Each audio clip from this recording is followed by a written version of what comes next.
جب پولس وہاں پر ذکر کرتا ہے، کیونکہ کرنتھیوں کے جو رہنے والے تھے، کرنتھس شہر کے رہنے والے لوگ تھے، وہاں پر کھیلوں کے مطابق وہاں پر بہت سے کھیل ہوا کرتے تھے، اور وہ اس طرف ان کی ترجیح دلاتا ہے کہ جو وہاں پر کھلاڑی کھیل پیش کرتے تھے، جب وہ جیتتے تھے تو ان کو انعام دیا جاتا تھا، روم کی سلطنت کی طرف سے اور یونانی سلطنت کی طرف سے انہیں انعامات سے نوازا جاتا تھا۔ لیکن یہاں پر وہ اس بات کی بات کرتا ہے کہ ہمارے لیے جو صحرا تیار ہوا ہے وہ مرجھانے والا نہیں ہے، وہ کبھی مرجھائے گا نہیں، اس کی خوشبو کبھی ختم نہیں ہوگی، بلکہ وہ ایک ایسا صحرا ہوگا جو ہمیشہ تر و تازہ رہے گا۔ وہ یہاں پر دوڑنے کی بات کرتا ہے۔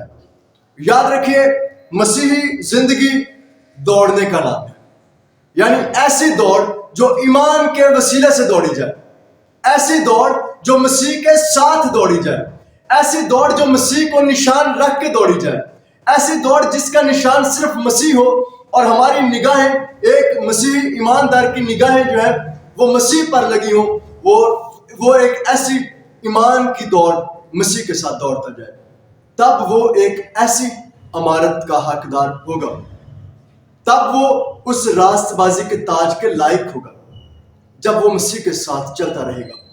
اور پولس کہتا ہے کہ ایک پہلوان جو ہوتا ہے وہ سب طرح کا پرہیز کرتا ہے۔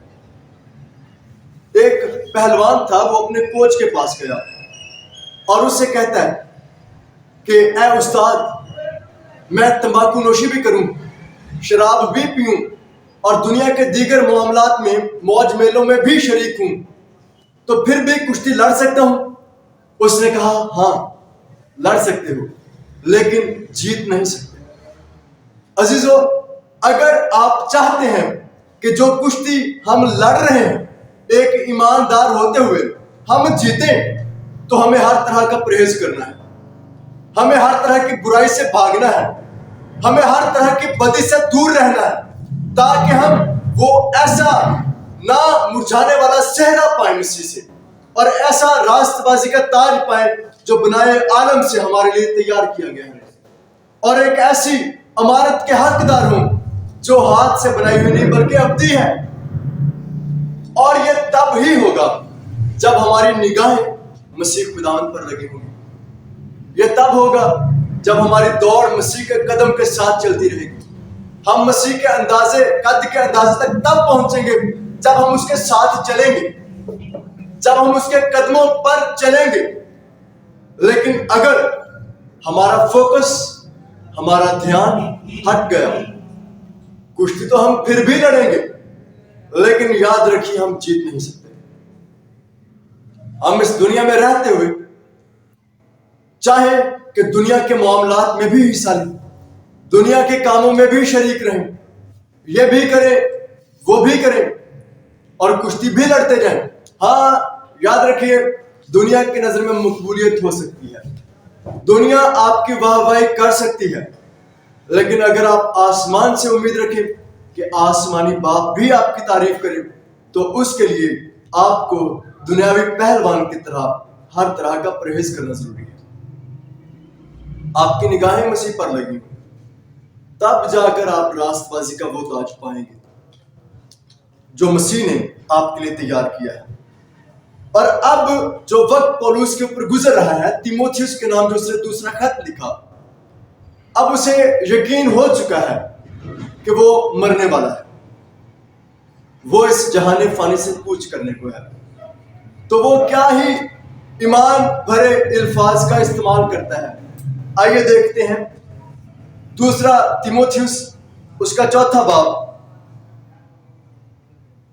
اور اس کی 6 آیت، لکھا ہے کیونکہ میں اب قربان ہو رہا ہوں اور میرے کوچ کا وقت آ پہنچا ہے، میں اچھی کشتی لڑ چکا، میں نے دوڑ کو ختم کر لیا، میں نے ایمان کو محفوظ رکھا، آئندہ کے لیے میرے واسطے راست بازی کا وہ تاج رکھا ہوا ہے جو عادل منصف یعنی خداوند مجھے اس دن دے گا، اور صرف مجھے ہی نہیں بلکہ ان سب کو بھی جو اس کے ظہور کے آرزو مند ہیں۔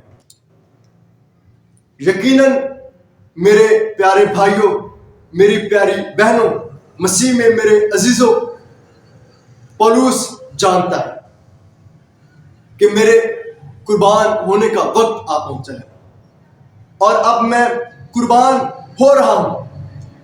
یہاں پر جو لفظ وہ قربان ہونے کے لیے استعمال کر رہا ہے، اس کا مطلب ہے کہ وہ پسینے والی قربانی کے پسینے کے ساتھ وہ قربانی کے اوپر انڈیلا جانے والا ہے۔ وہ اپنے آپ کو اس قربانی کے لیے وہ پیش کر رہا ہے۔ اور یاد رکھیے، یہاں پر پولس یہ بھی کہہ رہا ہے کہ روم میں اتنی طاقت کہاں کہ وہ میری جان لے سکے۔ ارے میں تو خود مسیح سے ملنے کے لیے بےتاب ہوں۔ وہ لکھتا ہے کہ جینا میرے لیے مسیح ہے، اور کیا ہی خوشی کی بات ہے کہ میں مسیح کے ساتھ ملوں، اور مرنا میرے لیے نفع ہے کہ میری ملاقات میرے منجی، میرے خداوند، میرے آقا، میرے بنانے والے کے ساتھ ہو جائے گی، اس کے ساتھ ہو جائے گی جس نے مجھے چنا ہے۔ اس کے ساتھ میں ملوں گا جس کے لیے میں ہوں۔ اس کے ساتھ میری گفتگو ہوگی، اس کے ساتھ میری فیلوشپ ہوگی، اور میں راست بازی کا وہ تاج پاؤں گا جو میرے لیے ہے۔ یعنی وہ اس ایمان پر زندہ ہے، وہ اس ایمان پر قائم ہے، اور وہ جانتا ہے کہ میرے لیے راست بازی کا وہ تاج ہے۔ کیا آج آپ اس سے واقف ہیں کہ میرے لیے کیا رکھا ہوا ہے؟ اگر آج مسیح آ جائے، مسیح آپ کو بلا لے، تو کیا آپ وہ تاج پانے کے لائق ہیں؟ کیا آپ مسیح کی عدالت کا سامنا کرنے کے لائق ہیں؟ کیا آپ اس کے سامنے پیش ہو سکتے ہیں؟ اگر نہیں تو وقت ہے کہ آپ اپنے آپ کو خدا کی حضوری میں دیں۔ اور پولس کہتا ہے کہ ایک وقت آئے گا کہ ہم خدا کے سامنے حاضر ہوں گے اور ہمارے حال کھل جائیں گے۔ اب یہاں پر مسئلہ حاضر ہونے کا نہیں، یہ خوشی کی بات ہے کہ ہم حاضر ہوں گے، لیکن مسئلہ یہاں پر یہ ہے کہ ہمارے حال کھل جائیں گے، وہاں پر کتابیں کھل جائیں گی، وہاں پر ہمارے کیے ہوئے اعمال ہمارے سامنے آ جائیں گے۔ تو کیا آج ہماری زندگی ایسے کاموں میں مصروف عمل تو نہیں کہ ہماری نگاہیں شرمندگی کے ساتھ جھک جائیں اور ہم مسیح کے ساتھ رفاقت نہ رکھ سکیں؟ لیکن اگر کیا ہی خوشی کی بات ہو کہ مسیح کہے، اے میرے باپ کے مبارک لوگوں، آؤ جو بنائے عالم سے ضیافت تمہارے لیے تیار کی گئی تھی اس میں شریک ہو جاؤ۔ لیکن اگر وہاں پر مسیح یہ کہہ دے کہ میری تم سے کبھی کوئی واقفیت نہ تھی، تو اس دنیا میں رہتے ہوئے اس کی بادشاہت میں کام کرنے کا کیا فائدہ؟ وہاں پر لکھا ہے کہ ہم نے تیرے نام سے بہت سا کام کیا ہے۔ وہاں پر بڑے کاموں کا ذکر ملتا ہے۔ یاد رکھیں، پوائنٹ ٹو بی نوٹڈ کہ انہوں نے نام سے کام کیا ہے۔ وہ مسیح کے نام سے واقف تھے، مسیح نے اپنے نام کی خاطر کام کیا۔ ان کا ریلیشن نہیں تھا مسیح کے ساتھ، وہ مسیح کو جانتے نہیں تھے، ان کی مسیح کے ساتھ فیلوشپ نہیں تھی۔ اگر فیلوشپ ہوتی، اگر ان کا ریلیشن مسیح کے ساتھ ہوتا، تو مسیح کبھی ان سے یہ نہ کہتا کہ میری تم سے واقفیت نہیں ہے۔ ان کا کام صرف نام تک تھا۔ انہوں نے نام کا استعمال کیا، انہوں نے نام کا استعمال کر کے بہت سے معجزات دکھائے، دنیا میں واہ واہی کا مظاہرہ کیا۔ یہ پادری صاحب بڑی منادی کرتے ہیں، ان کے وسیلے سے بڑے کام ہوتے ہیں، لیکن وہ کیا ہی لمحہ ہوگا کہ مسیح کہہ دے کہ میری تم سے واقفیت نہیں۔ میرے عزیز دوستوں، پیاری بہنوں اور بھائیوں، یاد رکھیے، اس صحرے کے لائق کام کیجیے، اس تاج کے مطابق کام کیجیے۔ مسیح کو کوانٹٹی سے مطلب نہیں ہے کہ آپ کتنا کام کرتے ہیں، مسیح کو کوالٹی سے مطلب ہے آپ کیسا کام کرتے ہیں۔ دوڑتے تو سبھی ہیں، لیکن مطلب یہ ہے، معنی یہ بات رکھتی ہے کہ کیا آپ صحیح سمت میں دوڑ رہے ہیں۔ آپ سے کہا جائے کہ یہ جو ایریا ہے 2 کلومیٹر کا، آپ نے یہ دوڑنی ہے، آپ کہیں اور ہی دوڑتے جائیں، تو کیا آپ ایمان کے ساتھ اس انعام کو پا سکتے ہیں؟ جی نہیں، وہ انعام آپ کے لائق نہیں ہوگا، نہ آپ اس کے لائق ہوں گے، کیونکہ آپ غلط سمت میں دوڑتے رہے ہیں، آپ کا فوکس غلط تھا۔ اب وہ وہاں پر کہتا ہے کہ میں قربان ہو رہا ہوں، میرے کوچ کا وقت آ پہنچا ہے. جو لفظ کوچ ہے اس کا مطلب طبعی موت نہیں، بلکہ وہ کہتے ہیں میرا ریپچر ہونے والا ہے، میں مسیح کے پاس جانے کو. یہاں پر جو لفظ ہے اس کا مطلب یہ ہے کہ جو بحری جہاز ہے وہ اپنا لنگر اٹھا کر ایک جگہ سے دوسری جگہ منتقل ہو رہا ہے. اب پولس یہاں پر یہ کہتا ہے کہ میں اس دنیا میں رہتے ہوئے یہاں پر اس دنیا سے آزاد ہو کر مسیح کے پاس جانے کو اور میں آسمان پر جہاز رانی کروں گا. میرے پیارے بھائیوں اور بہنوں، کیا آپ اس لائق ہیں کہ آپ آسمان پر پہنچے اور مسیح کی خدمت کا کام آسمان پر سر انجام دیں اور اس بادشاہت کے شریک ہوں جو بنائے عالم سے آپ کے لیے تیار کی گئی ہے؟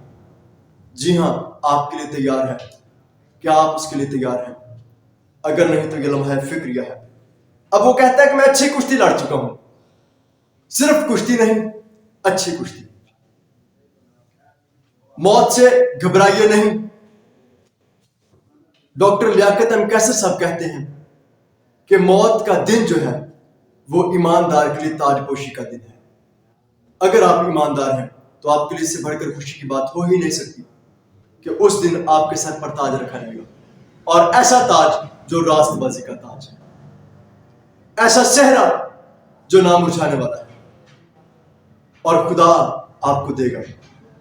وہ کہتا ہے میں اچھی کشتی لڑ چکا ہوں، میں نے دوڑ کو ختم کر دیا، میں نے ایمان کو محفوظ رکھا. اب جو یہاں پر وہ کہتا ہے نا میں نے ایمان کو محفوظ رکھا، اس کا یہ مطلب ہے کہ جو میرے آقا نے میری ذمہ داری لگائی تھی، جس کام کی، جس سامان کی حفاظت کی، میں نے اس کو محفوظ رکھا ہے.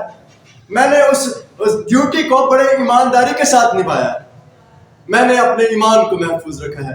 اس دنیا میں رہتے ہوئے یہ بہت بڑا چیلنج ہے، ہمیں اپنے ایمان کو محفوظ رکھنا. ایمان کو محفوظ رکھنا بڑی بات ہے. بعض اوقات ہمارا ایمان محفوظ نہیں رہتا. آگے چلتے ہیں اور وہ کہتا ہے آئندہ کے لیے میرے واسطے راست بازی کا وہ تاج رکھا ہوا ہے. اچھا، پولس واقف ہے اس بات سے کہ اس کے لیے تاج رکھا ہوا ہے. آپ جانتے ہیں کہ آپ کے لیے کیا رکھا ہوا ہے؟ اگر آپ اس بارے میں ناواقف ہیں کہ آپ کے ساتھ کیا برتاؤ کیا جائے گا، تو یاد رکھیے جہنم تیار ہے جہاں پر رونا اور دانتوں کا پیسنا ہوگا. لیکن اگر آپ صحیح دشا میں دوڑتے رہیں گے تو آپ کے لیے راست بازی کا تاج بھی ہے. وہ آگے کہتا ہے صرف میرے لیے نہیں بلکہ خدا ان کو بھی دے گا.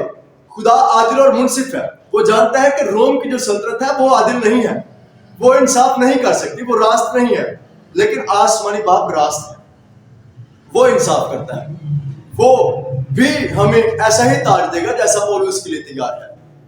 اس میں کچھ فرق نہیں ہوگا، لیکن اس کے لیے فرق یہ پڑتا ہے کہ کیا آپ کا کام اس لیول کا ہے، اس کوالٹی کا ہے. مسیح کو کوانٹٹی سے کوئی مطلب نہیں ہے، کوالٹی سے مطلب ہے. اگر آپ اس کی کوالٹی، اس معیار تک کام کریں گے تو آپ یقیناً راست بازی کا تاج پائیں گے. اب وقت ہے عزیزو کہ ہم اپنی زندگیوں پر غور کریں اور اس تاج کی بابت سوچیں جو مسیح نے تیار کر رکھا ہے. اور یاد رکھیں وہ راست بازی کا ایسا تاج ہے جو مسیح نے آپ کے لیے تیار کیا ہے. لکھتا ہوں کہ ہمیں معلوم ہے پولس کے مانند جداؤن. اپنی بات کرتا ہوں کہ ہمیں معلوم ہے پولس کے مانند جداؤن تاج اپنا بھی مسیحا نے بنا رکھا ہے.